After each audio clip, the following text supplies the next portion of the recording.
Okay,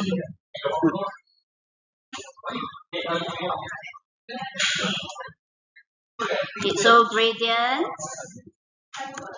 of AB, the formula is y2 minus y1 over x2 minus x1.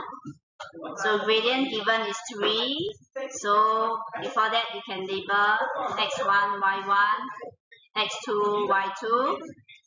So I can put in a formula minus 3 minus 8 over k minus 3k. If I were to simplify, it's negative 11 over negative 2k.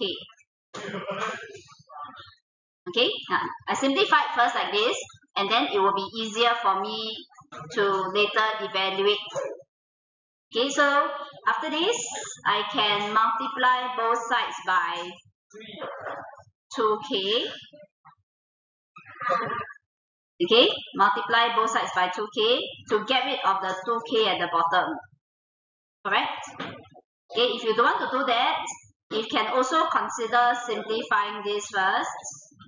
So this is, both of them are negative, so this is 11 over 2k. You can do like this first. If the negative confuses you, you cancel out the negative, and then you multiply by 2k. No more, because on top there's a negative. Negative, you see here, negative divided by negative is positive. So therefore it's positive now. Okay, then you multiply by 2k, you will get 3 times 2k.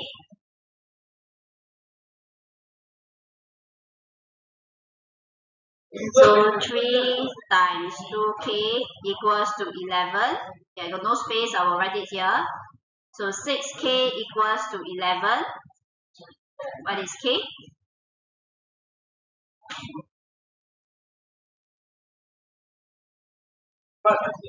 You divide by 6. So I divide by 6 throughout. And I will get 11 over 6. Now usually we leave in mixed number. So 11 over 6 is 1/5 over 6. Try to leave it as a proper fraction, as a mixed number. Okay? Every time if possible, we leave it as a mixed number. Okay? Okay, let's look at question 5. Okay, we will use the same method. Okay, you can highlight the keywords. You have 2 coordinates, right? And the gradient this time round is 2 over a.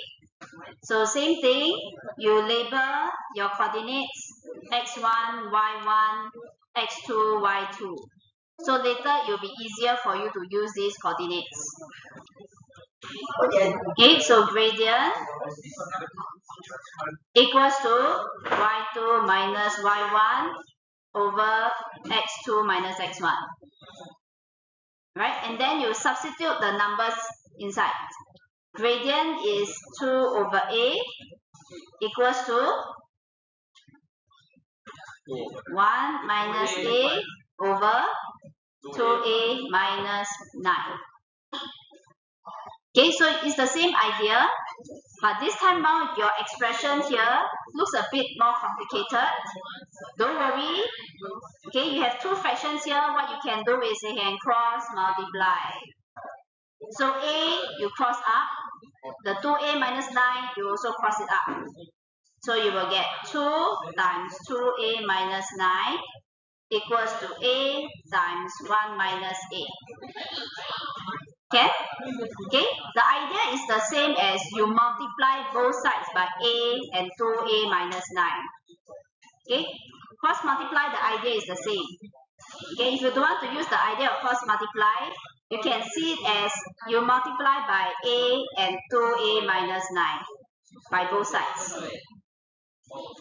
It's the same idea. You multiply everything by the denominator. Okay?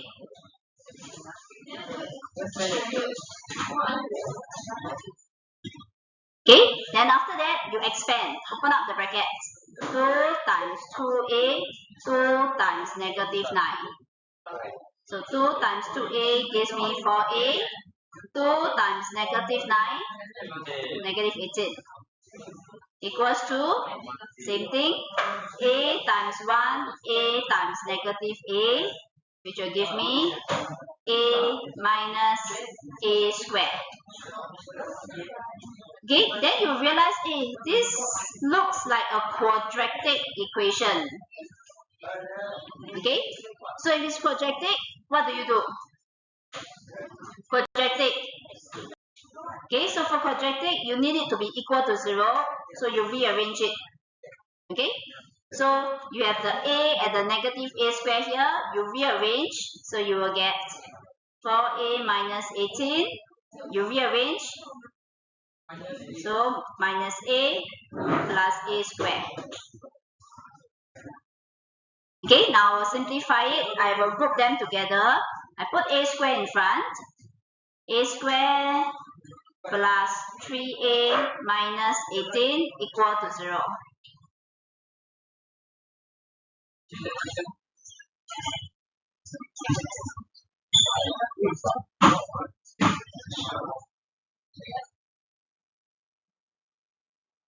Okay, so how do I solve? Do you remember how to solve quadratic? So you can use your formula, your negative b plus minus square root b square minus 4ac over 2a. Or you can also use factorization method. Okay, or I put here, or you can also use your frame. You decide which one you prefer. Okay, which one you prefer? Actually, frame is easier, right? You want to try frame? Okay, if you refuse to try frame, then you can use your formula. I leave it up to you.